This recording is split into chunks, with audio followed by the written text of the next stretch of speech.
mag-connect si Jay. Marami tayong mga pag-uusapan ngayong isang oras dito sa Ride Radio at marami tayong mga balita. Jay, kamusta?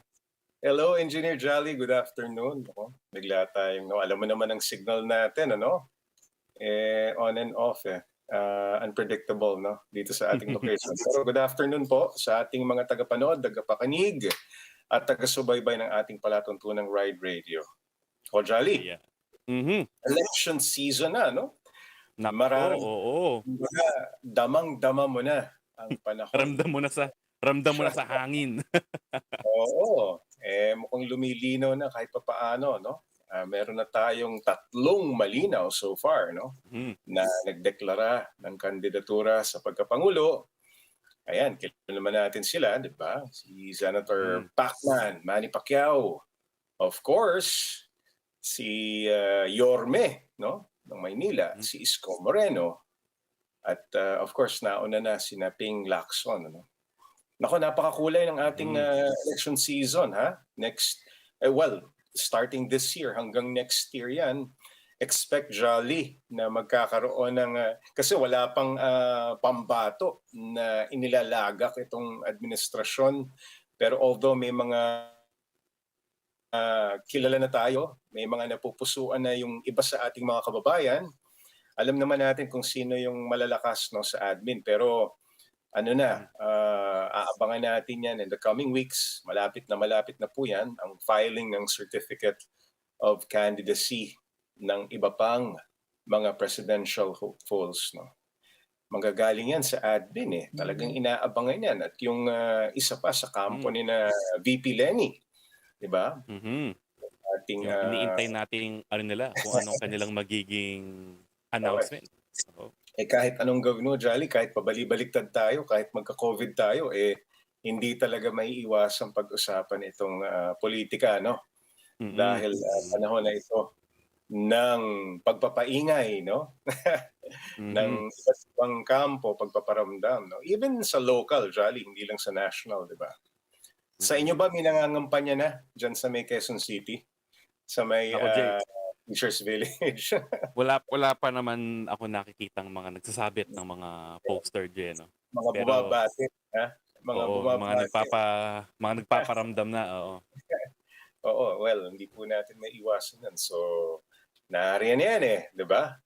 Well, itong bagong quarantine classification natin, Jolly, itong tinatawag na mga alert levels, nag-give way dun sa iba't ibang sektor, iba't ibang aspeto nga ng lipunan, lalong-lalo na dito sa transportation, Jolly.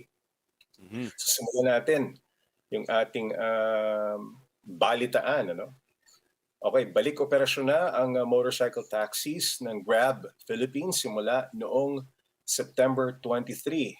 Nakipag-ugnayan ng Grab sa ride-hailing app na Move It para rito. Required magdala ng sariling helmet ang mga pasahero ng Grab bike. Cashless din ang payment para maiwasan ang hawaan ng COVID-19. Pwedeng mag-book ang mga pasahero sa Greater Manila area araw-araw mula alas 5 ng umaga hanggang alas 10 ng gabi. Jolly. Good news yan, Jay, no? Good news yan. Kasi mas marami ng dagdag hanap buhay yan doon sa ating mga, hindi lang sa Grab, pero yung mga ibang motorcycle taxi service providers natin. Napakahalaga ng hanap buhay sa mga panahon yan. So, ang bisikleta, ginagamit sa livelihood ay very, very important. Kumbaga, kaagapa yan ng mga motorsiklo, di ba? Mga motorcycle delivery, pati ang bicycle delivery ay nagiging in na rin ngayon, Jolly. Mas mura nga naman Mas accessible ito sa maraming tao. At marami naman tayong masiskip talaga na kalye, Jolly, Mga bara-barangay na kaya namang ibisikleta, di ba? Oo, Jay. At saka long-term cost, mas mababa ang operating cost ng bisikleta. Correct. At saka ng motorsiklo. So nagiging viable na option, di ba? Instead of commuting. And of course, exercise is also important itong panahon ng pandemic. So yung iba, nag-exercise na, kumikita pa, 'di ba? So yan yung kanilang pinipili na hanap buhay, 'di ba? Yung mga mahihilig magbisikleta diyan, 'di ba? O yung meron ng bisikleta at kino-convert na lang. Minsan nakakakita ako, Jolly, yung mga grab bicycle. Ang gaganda ng bisikleta. Alam mo talaga na mina-maximize sila yung oras nila, 'di ba? Na At saka, kumbaga, Jay, itong mga delivery, mapapansin natin besides the bicycles, 'di ba? Na-embrace na rin natin yung mga yung mga electric na vehicles, 'di ba? Yung mga kick yes, yes. scooters, 'di ba? May mga may mga Grab delivery na, yung mga food panda, Lalamove, 'di ba? Na gumagamit na itong mga e-bikes, 'di ba? As Oo. a environment friendly mode of transportation. Electric is the future, ika nga, Jolly, ano? Kasi So, 'di ba? Walang emission at saka walang ingay. ayun. Speaking of emission, Jolly, naku, napaka-controversial ng Ito, iyong Jay. ibalita.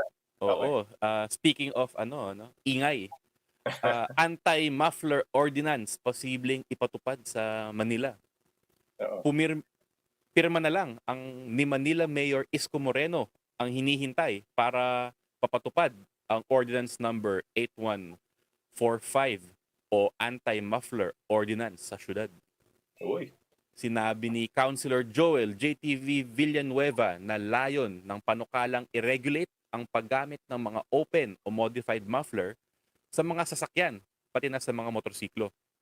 Dagdag lang daw kasi ito sa noise pollution. Sakaling aprubahan ni Yorme, pagmumultahin ng susuway ang mga susuway sa ordinansang ito. 1,000 ang multa para sa first offense, 3,000 sa second offense, at 5,000 para sa third offense. Okay. Yan, Jay. Ako, Pabigat Jolly, ng pabigat. Oo, medyo mabigat alam mo, na multa yun, Jay. Oh.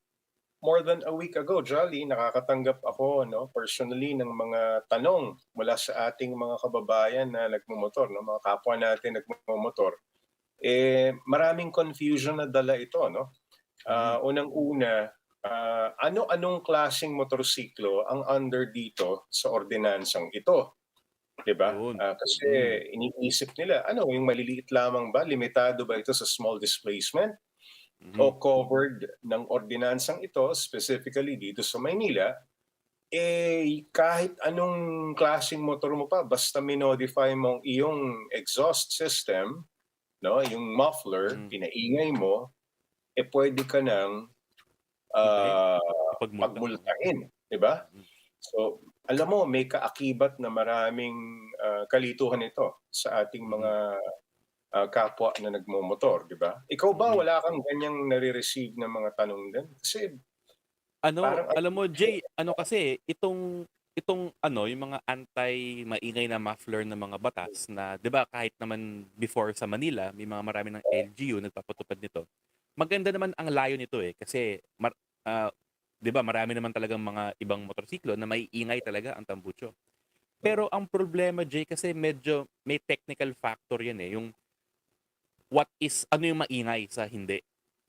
So, 'di ba minsan may mga nahuhuli, namumulta, nakukumpiska yung motorsiklo.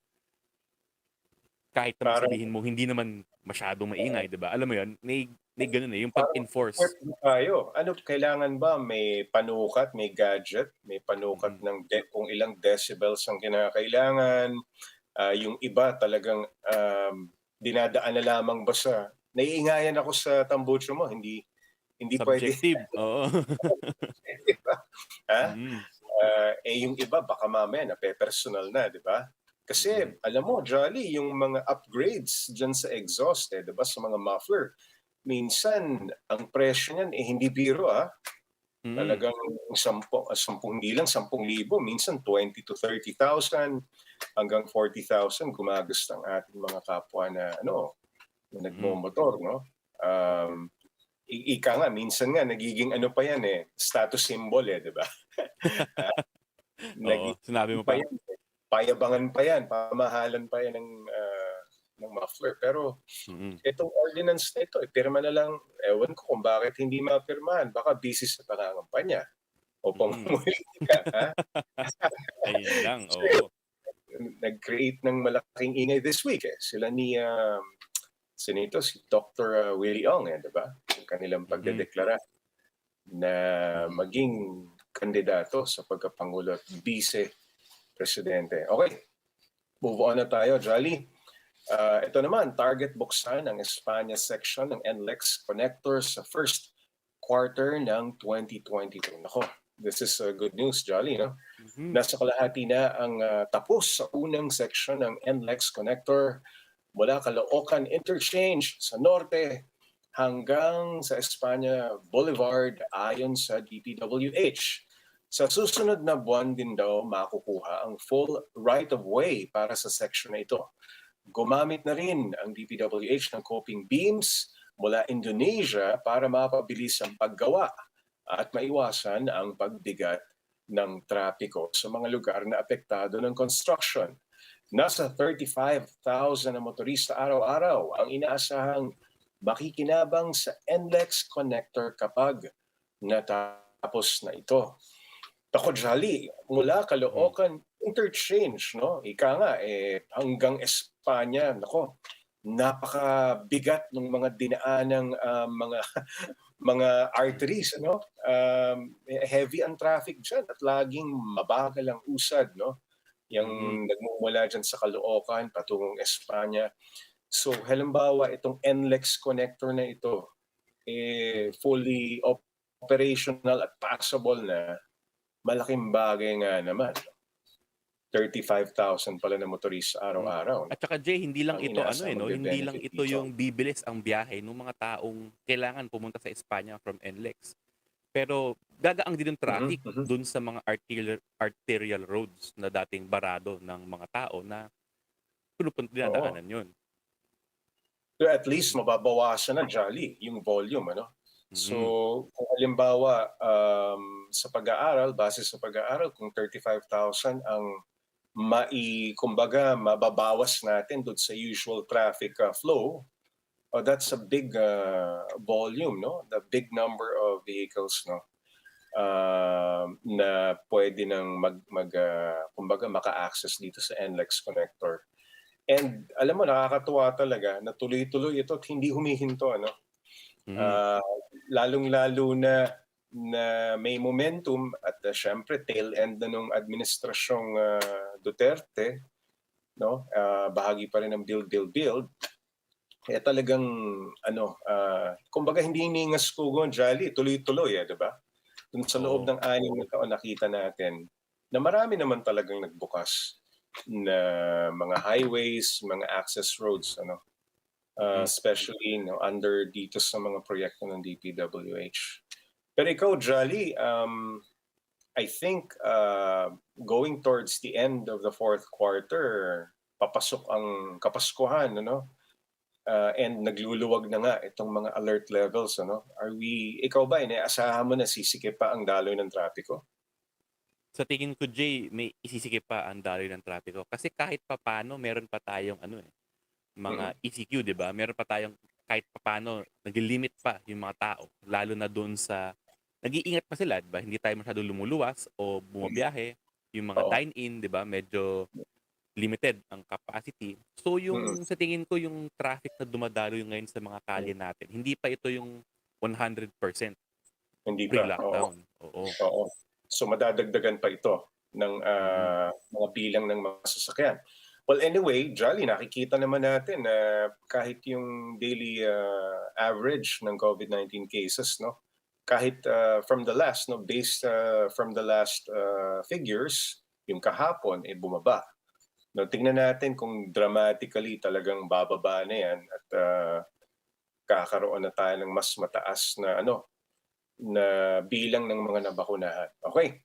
Jolly, marami pa tayong pag-uusapan, ano? May mga historic yung mga landmark court decision kung saan lahat ng motorista, lahat na nagmomotor apektado, no? Pag-uusapan natin later, napakahalaga po niyan.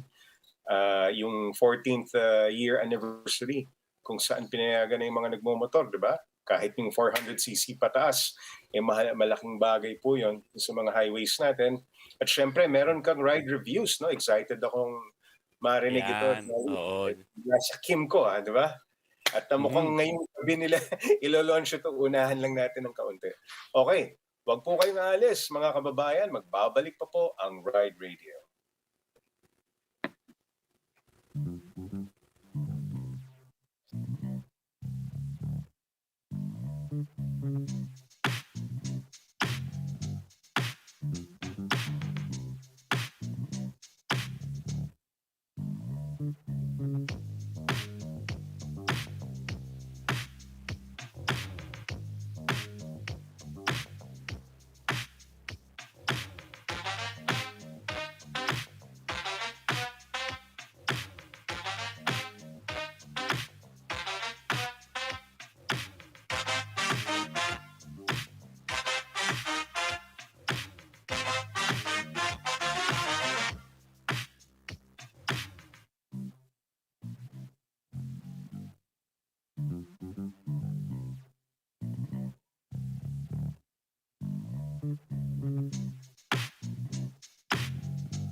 Ayun, naku po, rider views na. Pero Jolly, bago yung rider views mo, no? Nakatutok pa rin kayo ngayon sa Signal TV Channel 1. Live din po kami sa aming facebook.com/1ph on Signal. Siyempre sa YouTube, napin lamang ang 1PH. Napapakinggan din po kami sa Radyo 592.3 News FM. Jolly, take it away. Ano ba itong bagong motor? Ayan, Jay. Pero bago natin ibanggit kung ano yung motorsiklong pag-uusapan natin, overview muna, Jay, no? Grabe ang market nitong nung compact scooter segment sa Pilipinas, 'di ba? Matindi ang competition nito, lalo na yung maxi scooter style, 'di ba? Yung mga pangmalayo ang biyahe pero compact, meaning hindi siya below 400cc. Oo. Ngayon, Jay, alam naman, oo, matindi ang competition. At saka, Jay, halos lahat makikita mo madaming ganito talaga sa kalye. Pero Jay, isa sa mga pinakasikat na gumagawa ng scooter ay ang brand na Kymco. Okay. Alam natin, wala silang ginagawang iba kung hindi ang scooter. Ngayon kasi may ilalabas ang Kymco na bagong scooter. Ngayon, mamaya. Actually, mamaya. Mamayang gabi. Mamayang gabi. Oo. Po, abangan po ninyo. Ito yung Kymco KRV 180i. Ngayon, Jay, ito kasi yung KRV, matagal na itong tinis ng Kymco last year pa, noong November. Ngayon, ilalabas na sa Pilipinas. So, ang mga pagkakaiba ng scooter na to is ito yung first compact scooter na gumagamit ng independent swing arm. Tulad ng isang motorcycle, isang typical na motorcycle. Meaning wala na yung CVT, wala na yung transmission dun sa gilid ng gulong. So, dahil dito, itong KRV, pinagmamalaki, di ba, na meron itong unrivaled sports riding capabilities. Tapos dahil ito ay isang compact sports recreational vehicle, ibig sabihin ito na hindi siya komportable.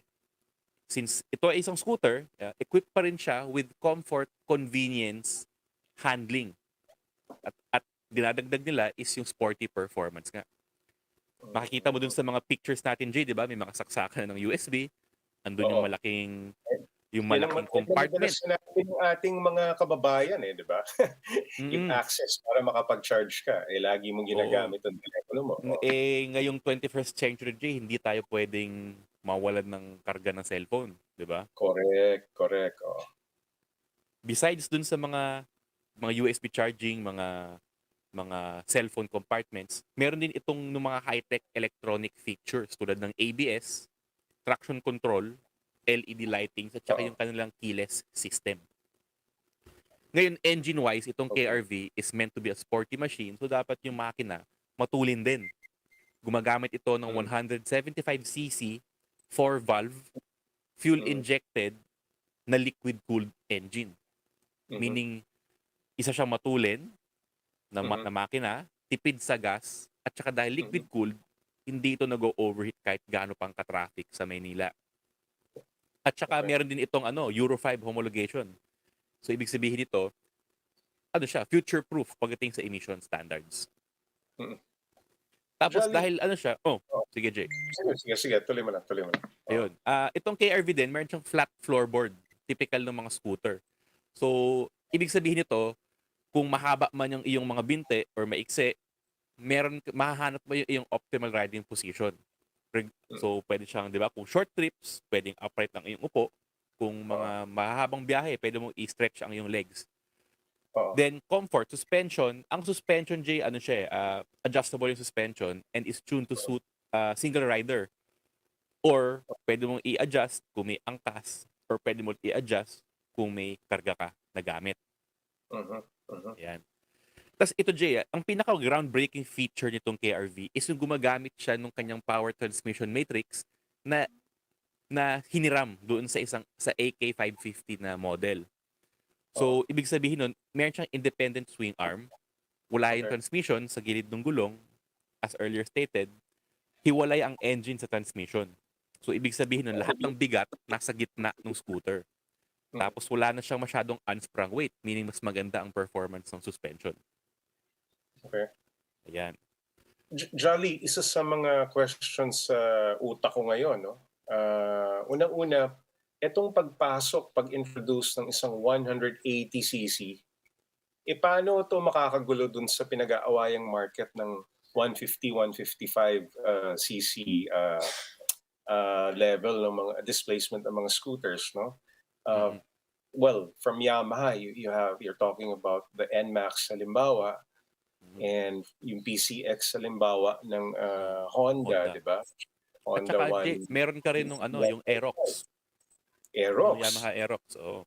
oo, Yan yung meron din. parang mga sports-oriented talaga na scooter. Andiyan din yung ano, para sa mas younger riders ano, andiyan yung mga Mio din na Mm. talagang andiyan sila, naka-lump sila diyan sa segment na yan, eh. How Mm. will the 180, KRV 180, uh, affect this ano, itong ganitong market? Yung Paano ano kasi makaka-affect? Jay, ang labanan dito since masyadong alam mo yung halos patas lahat ng mga manufacturer sa kanilang mga product na Mhm, offerings. Pero mhm, kasi itong KRV gumagamit siya ng mga ibang technology na hindi nahahanap sa ganitong segment ng motorsiklo. mhm, mhm, hmm, So, parang pinu-push nila yung bar higher. oo, So, magkakaroon 'to ng onting disruption dun sa current mm, norm nung kung ano mm. yung mga best sa market, 'di ba? At Kasi saka for the siyempre past years, cutting edge technology na pinapakita ni Kimco, eh, 'no? mm, Talagang nag-i-introduce talaga siya ng makabagong teknolohiya, 'no? Minsan kakaiba, 'no? Kakaiba na mm, from the rest, 'no? Yung mga intelligent concept nila 'no, sa kanilang engine and ano, electronics, sa kanila mo talaga maririnig 'yan, eh. And yung huling EICMA Jolly nung 2019 nung umattend tayo, ang ganda nung e-bike na ipinakilala nila sa publiko, sa industriya. mm. So, Yung I think F9, they're oo. very aggressive 'no, kino-combine nila yung cutting edge technology, at siyempre mukhang sumasawsaw sila dito sa malaking segment ng etong pinag-uusapan nga natin, 'di ba? Mm. Yung scooter At saka segment. ano Jay, ang Kimco surprisingly sila ang #1 daw na scooter brand sa Europe. Hmm, sa So, Europe, oo. dominated nila ang European market. Tama nga, oo. Mm. Nakausap natin yung Asia Pacific. Yung kanilang headquarters Jolly, natatandaan ko nandiyan kami 2019, eh. So we were able to talk to the executives 'no ng Kimco. Ang Mm. ang medyo sama ng loob nila is sa malalayong lugar gaya ng Europe 'no, paborito sila. Pero dito sa Mm. bakuran nila sa Asia, kung nasaan sila, ang HQ nila Taiwan, eh, 'di ba? Mm. Hindi sila number one. Kumbaga, malaki pa rin Oo. yung market pero hindi sila number one dito, and I think gusto nilang palakasin pa 'yan ano. Kaya yung presence Mm. nila dito sa mga bansa gaya ng Pilipinas, gusto nilang i-flex yung kanilang muscle 'no. That's why we're seeing ano, scooters 'no, na Mm. ganitong mga klase like the KRV 180. I. Binibreak na yung mold kasi dati ang scooter Oo. talaga was only meant for urban mobility lang eh. Ito Oo. nagkakaroon na ng parang missing link, 'di ba? Between ang sports na motorsiklo at saka scooter. Para naghahamon ng away, Jolly eh. Ganun ang ganun ang Mm. impression ko dito sa KRV. But our friends from etong Kimco Philippines, mamaya meron silang maikling programa, no, to launch Mm. the KRV 180, no. So we would like to Sa congratulate them, no. sa kanilang sa mga gustong manood nung launch ng Oo. KRV 180 pala, mamayang 7 PM sa Facebook, Mamayang sa 7 PM. Kimco Philippines Incorporated Facebook page. Yes. Ayan, kaibigan natin sina Mark Justin, no? Sina Sir Tito Cadugo. Naku, kumusta kayo? And ayun, congratulations in advance dito sa KRV 180, no? Okay, Jolly, bago tayo mag-gap, gusto ko lamang batiin yung ating mga nanonood at nakikinig sa atin. Nako, eto, Mary Grace Celedonio. Sabi niya, hi po. Si Miss Daisy Begonia Castillo. Oh, hello po naman siya. Okay, si Marcelo Ambros. Hello mga paps, watching from Luna, Isabela. Nako paps, ang layo mo ah. Luna, Isabela. Kamusta ba ang panahon dyan? Dito hindi umuulan na, Jolly, no? For the Oo. past Well, 3 days. pabugso-bugso, Jay. Medyo unpredictable ang weather, 'di ba? Minsan maaraw, biglang uulan, Oo. sa araw ulit. Well, Mm. Thursday, Friday, nakaramdam tayo ng matinding init. Tapos kahapon, medyo nung pahapon na, no, umulan yata ng kaunti, pero umaraw ulit eh. Oo. Hazel Barbado de Los Santos watching here from Bicol, Presentacion, Camsur. Ako, Mm. kamusta kayo dyan sa Kabikulan, no? Camarines North, Camarines Sur. Si Joshua Montano watching from Quezon City with my official back ride, OBR Rodale. Rodale ba to? Rodale? Ride safe po, Sir Jay and Sir Jolly. God bless po. Christine Eunice Subere, hi po. Okay. Ito naman si Henorio Oyales Reyes watching from Silang, Cavite. Okay. Jolly, mag-break muna tayo bago natin pag-usapan ng mahaba-haba itong ano nga ba ang gusto kong bigyan natin ng maiksing introduction. Ano nga ba nangyari? Bakit nga ba pinahinto o pinagbawalan yung pagpasok ng mga motorsiklo sa ating mga NLEX, SLEX na yan, sa Ayan. ating mga highways, ano? At Mm. ano yung naging susi para payagan ulit tayong makapasok dito sa mga highways na ito? Pag-uusapan po natin yan. Makakasama natin later ang ating isang kaibigan at aktibo, no? Simula noon pa para sa paglaban ng mga karapatan ng mga riders. Huwag po kayong bibitiw, magbabalik po ang Ride Radio.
Alright, nagbabalik po ang ating programang Ride Radio. And this afternoon, mga kaibigan, may pag-uusapan tayo, no, kasama ang isang special guest tungkol dun sa history, no, kasaysayan. Tungkol po ito dun sa bakit nga ba pinagbawal ng mahabang panahon ang motorsiklo sa ating mga highways, no? Hindi ho ba kayo nagtataka? Matagal na mahabang panahon na pinagbawalan ng ating mga nagmomotor dyan sa NLEX at SLEX at doon sa iba pang mga major na thoroughfares o highways. Ano?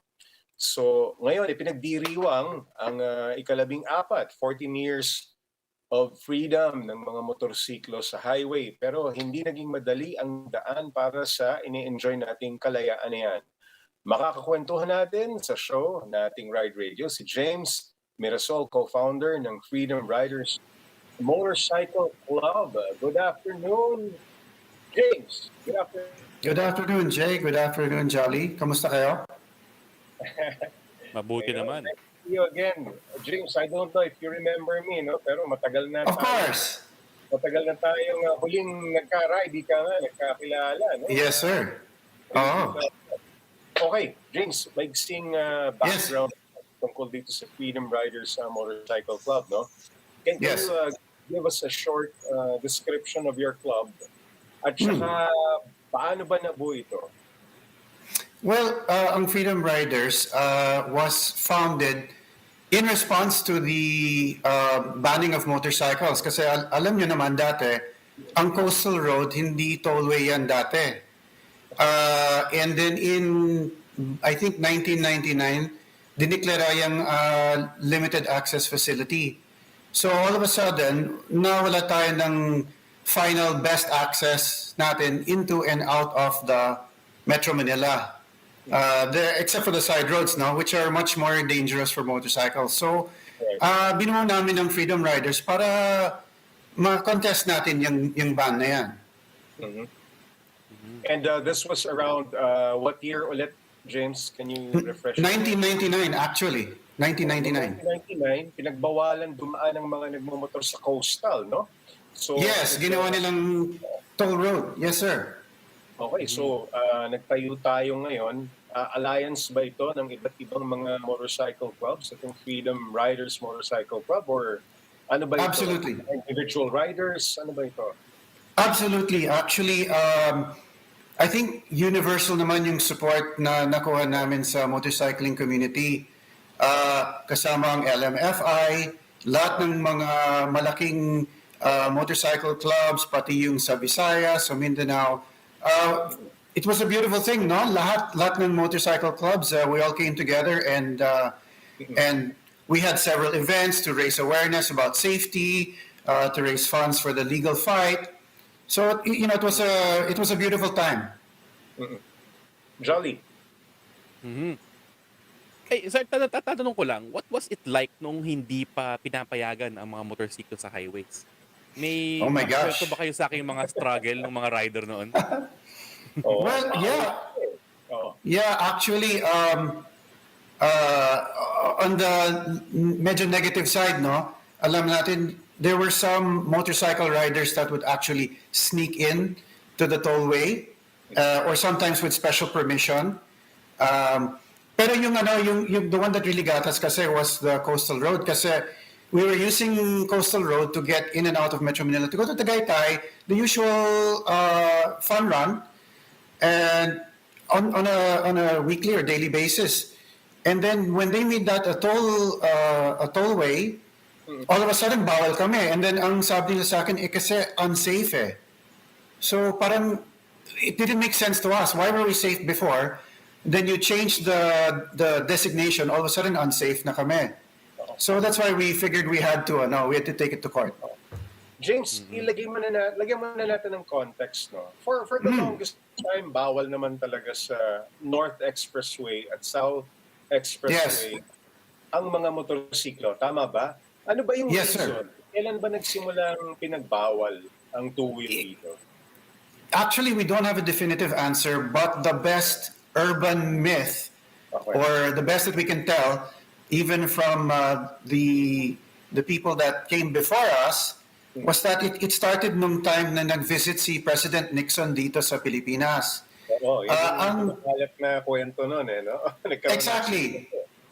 Yes, actually, yung mga motorcycle escort ng motorcade ni President Nixon, pinasuot sila ng salakot ba? And then na-aksidente yung isang motorcycle escort. So napahiya tayo, binawal na yan lahat ng motor sa expressway. That's the best story that we have heard so far. That's the most commonly accepted genesis. Ako din, yun ang naririnig ko. And then for the longest time, bawal na. Sa north, yes, sir. Diba? And then yes, ang last, pati yung sa coastal, pinagbawalan na rin, diba? Yes, sir. Okay. Ito ang tanong ko sa iyo, James. Paano niyo pinaglaban ng pag-overturn ng ban on motorcycle access? Hindi lamang dito sa coastal, no? Kasi pinayagan na rin tayo sa north and south eh.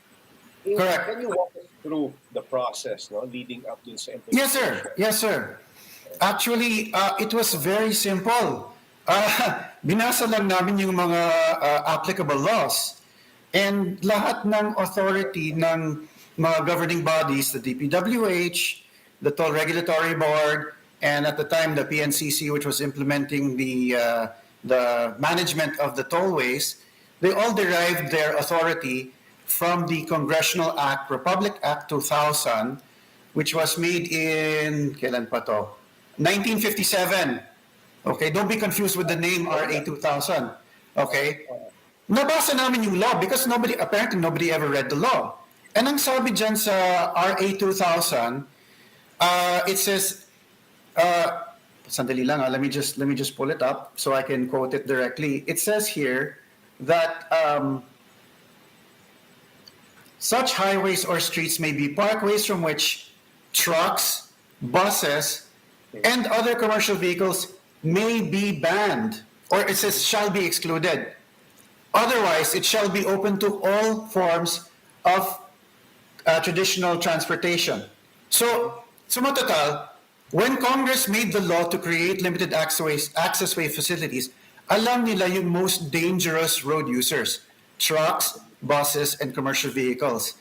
Binigyan ng gobyerno yung karapatan to ban those three vehicle types. But nothing in the law ever said you may ban motorcycles. So ang nangyari dito is they did not ban that which they could ban, but they banned us motorcycle riders, which they were never given the authority to do. So that's the crux of the case that we brought to court. And fortunately for us, the court decided in our favor. And it was a long, diba? Battle in sa courts. James, alam ko, inabot ng mga 4 na taon. 4 na taon yan eh. And, actually, yes, actually, we filed our case and we're not just celebrating 14 years of freedom. We're actually celebrating our 20th year of freedom because the Makati RTC ruled in our favor on July 18, 2001. Ang sabi nila, this ban is illegal. So from there on in, continuous na ang access ng mga motorcycles sa expressway. So happy 20th year anniversary. 20 taon na pala, Jolly. Yes, sir. Yes, sir. Yes, sir.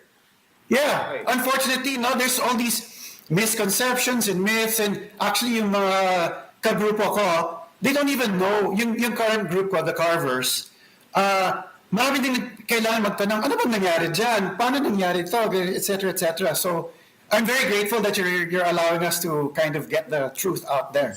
Para lang malinaw sa lahat, no, lahat ng riders, ano yung landmark case decision number na yun?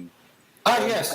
Oo, para lang ano, no, at least mabigyan natin ng ano, Sure. proper na context itong pinagdiriwang natin, and para marami kasi, James, alam mo, hindi naman kailasa yun. Ang dami namang riders na mga ngayon pa lang nagmumotor, no? Ngayon Yes. pa lang sila sumasabak sa pagmumotor, and mahalaga na malaman din nila, no? Na Yes. paano sila pinayagan. Ano ba ito? Actually, okay. So yung original decision in our favor was with the Makati RTC dated June 28, civil case number 01-034, Mirasol versus DPWH. Actually, Mirasol, Richard Santiago, LMFI et al. Lahat kami ang petitioners dyan. And that was the initial court decision that opened it all up. Now, it's not as simple as that. Kaya maraming confusion kasi dumaan din yan sa Court of Appeals, dumaan yan sa Supreme Court, and in all of that time, to be very honest, no, the government will always implement, in this case, no, where they banned what they could not ban. Parang it's hard to say, but they will make new rules to try and get around the court decision. I don't know if that makes sense. No, it's been a very complicated, up and down, convoluted story. Ever since then, everyone's trying to do this legality, that legality, etc., etc. But the important thing is we've been riding uninterrupted since 2001. Correct. Jolly? Ay, sa tingin niyo ba, ngayon kasi yan yung issue dati, no? Noong 2000 or 2000. Yes. Sa tingin niyo po, ano ang biggest issues na hinaharap ng riding community ngayong panahon naman? At paano dapat ito i-resolve with the authorities? Yon. To be honest, the number one problem is discrimination. Simple lang yan eh. There's this natural bias for some reason against yung mga hindi big bikes. I don't know where that's coming from. I don't know kung elitista ang attitude ang mga may kapangyarihan or what, pero palaging inaapi yung mga sub 400. Yan ang that's what I see. Katulad ng yes. James, klaruhin natin. Ang isa sa mga pinaglalaban ng mga freedom riders hindi lang payagan ang mga big displacement, kundi pati yung maliliit na displacement riders. Tama ba? Yes, sir. Actually, I can tell you a very interesting story, no? Before we filed our court case, we were trying to negotiate, and we were talking to, I won't name any names, no, but we were talking to someone in charge of running the tollways. And ang sabi sa akin, James, kasi yung mga sub 400, hindi yan edukado. And I said, sir, I have a 1,200cc Harley, I have a 200cc dirt bike. Are you telling me that when I get on my dirt bike, biglang uneducated ako? Ang sabi niya sa akin, hindi, James, iba ka eh. I'm like, what? It's discrimination. To be fair. Oo. Oo. Yun. Well, to put it bluntly siguro, kung tatanungin kita, ikaw ba payag ka na payagan yung mga small displacement? So, considering kung ano yung takbo ng trapiko sa ngayon, ano? Okay, yes. Marami nang inopen up na mga highway. So, for the freedom riders, ikaw, para sa'yo, isang rider na matagal na, no? Okay ba na payagan na yung mga lower displacement na motorsiklo sa mga highway? Okay. Yes, that's a good and complicated question. Kasi there's two aspects to that eh. Number one is the legal aspect. And from the legal standpoint, where everything draws its authority from RA 2000, there's nothing in there that says you can ban any motorcycle, any.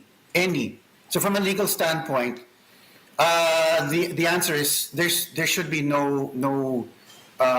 there's no basis for the 400cc limit. Correct. Let's talk about the practical aspects of it. The problem is kasi, just like with so many other things on our streets, it's easier to ban than to enforce. In my opinion, it's just that they don't want the hassle of enforcing. If we go to the tollway today, you will see many violations that should be apprehended. Vehicles going less than 60 kilometers per hour, sira ang tail light, uncovered cargo on the back. Marami eh. You can catch all of that. Kaso tamad. Tamad, Dinyaspogon, I don't know what the case is, but it's harder to enforce, it's easier to ban. So they just ban. So you're taking this, let's say, 100% population of motorcycles in the Philippines, and by imposing a 400cc ban, you're reducing the workload of the enforcers by a tremendous amount. Let's sabihin natin 90%. I don't know what I don't know the current statistics. We used to know that before. But we've done... Majority ng nagmomotor ay small displacement. This is true, no? But back in the day, when we were still negotiating, we did the study. We studied the motor vehicle registration statistics of the LTO, and we correlated that with the PNP accident statistics. And you'll be surprised what it showed. The overwhelming majority, like buses are 1% of the registered vehicles at the time, no, in the Philippines. But they accounted for a huge disproportion of the accidents. And that redounds back to what Congress was saying. You could ban those because they're accident prone. But motorcycles, in terms of their population contribution and their accident incidents, it's the smallest of all the motor vehicle registered registrations. As riders, we all know a motorcycle would never be the first one to initiate contact with another vehicle. Kasi vulnerable tayo eh. So we're not like a bus that's gonna play bumper cars on EDSA. Hindi kami ganun eh. So, Tama. yun. Oo. Nako, interesting insights ito, Jolly, no? From Mr. James Mirasol, di ba? And, ayun, parang bihira na kita madinig, James, eh. So, I was wondering, no? Alam mo, after all of that, so we got our court case, we got the victory, we got the access. Exactly. As a media personality yourself, I mean, you're a professional. This was just forced onto me, and I did what I had to do. I got accused of wanting to run for political office, all kinds of crazy things, which is the last thing in the world I want to do. I just wanted us to get safely on the expressway, which is the safest environment for a motorcycle. Everyone's going in the same direction. There's no cross traffic. It's a narrow band of speed differential. It's literally the safest environment for motorcycles, even for small bikes. I mean, scooters, kayang-kaya yan from 60 to 100 kph. Kayang-kaya yan. So that's all we wanted. That's all we wanted. We didn't want anything else. We didn't want any glory. We didn't want any fame. We didn't want to run for political office. That's it. We just wanted to ride safely. Parang self-preservation ba ang motivation namin? Oo, exactly. Ngayon, at least, nagagamit natin ang NLEX at SLEX, no, through the efforts of those who, fought for us, ika nga, no? And buti na lamang, James, so nandun ang Freedom Riders, yung mga time yan. But please don't give us too much credit. It's not just Freedom Riders. Okay, it's Freedom Riders. It's correct. Rizal Federation. I can name all kinds of clubs, and we'd be here all day because that's universal yung support nung time na yan. Correct. Everyone was supporting it, no? Okay, yes, sir. Siguro, James, ano pa yung nakikita mo na mga problema in terms of, ano pa yung pwedeng gawin? Halimbawa, dito sa EDSA, may mga observation ka ba? Kasi usually, pagka nagta-traffic, ang sinasabi agad yung mga motorsiklo kasi walang disiplina. Excuse me. Halimbawa, singit ng singit, di ba? James, ikaw, anong observation mo? Ito ba, talagang default talaga ng mga nagmumotor? Ano ba ang tingin mo? Oh my gosh, this is a very I could make a sermon on this for a whole hour. I'll tell you a little story, no? Yung isang friend ko nag-post ng video, yung security cam sa intersection. Anong sabi niya, look at those motorcycles, they're ignoring the red light. Pero hindi niya sinita yung tatlong private vehicles, cars, that also ran the red light. Bakit motor lang ang sinisita? Yun lang nakikita. When people say, pasaway ang motor, actually, discipline ang problema natin. And again, it's enforcement. You will see people walking in the street on Ortigas Avenue Extension. Yung isang lane ng Ortigas Avenue Extension, hindi mo na magamit kasi people are waiting for a ride eh. It's pedestrians, it's bicyclists sa Marcos Highway.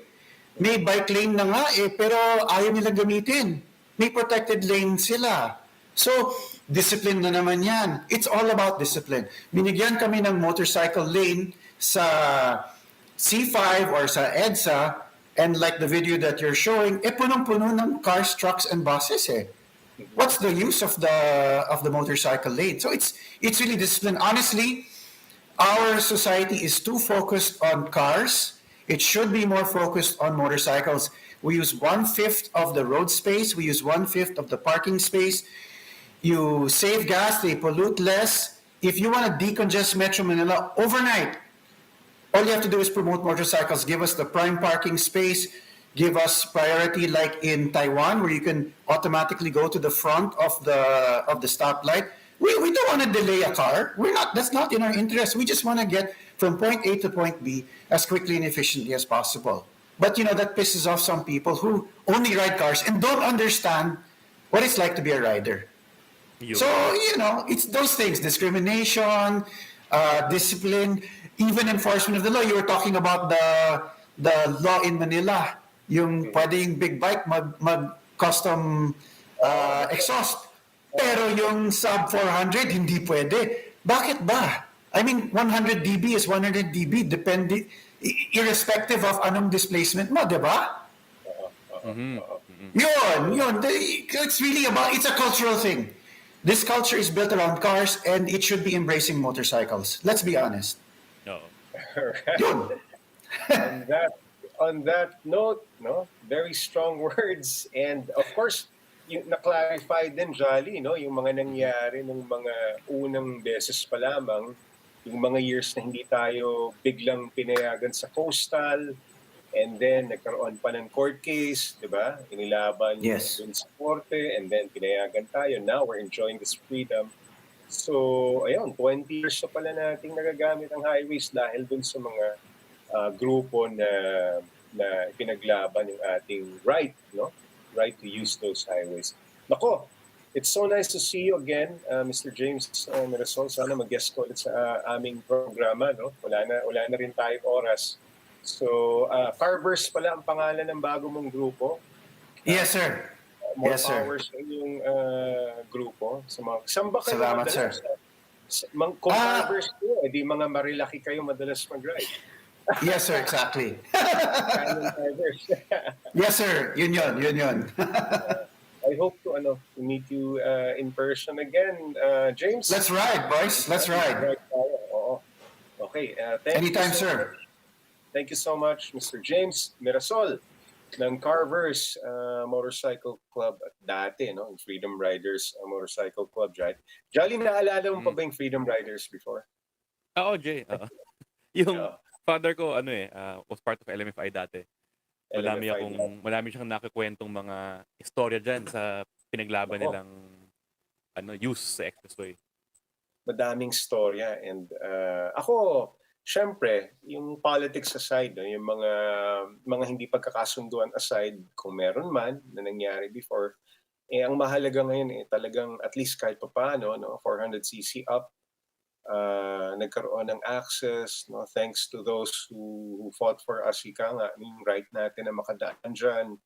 And ayun, marami pa tayong dapat ayusin, Jolly, Ang take-away ko dito ngayong araw na ito, talagang marami pa tayong dapat ayusin, hindi lamang dito sa ating Metro Manila roads, dito sa main thoroughfares, kundi sa, going out of, getting out of Metro Manila, yung mga access natin, Paano natin safely na magagamit ito? Hindi lamang yung free access, kundi, yun nga, tama yung sinabi ni James, dapat ligtas nating magamit itong mga kalye na ito, di ba?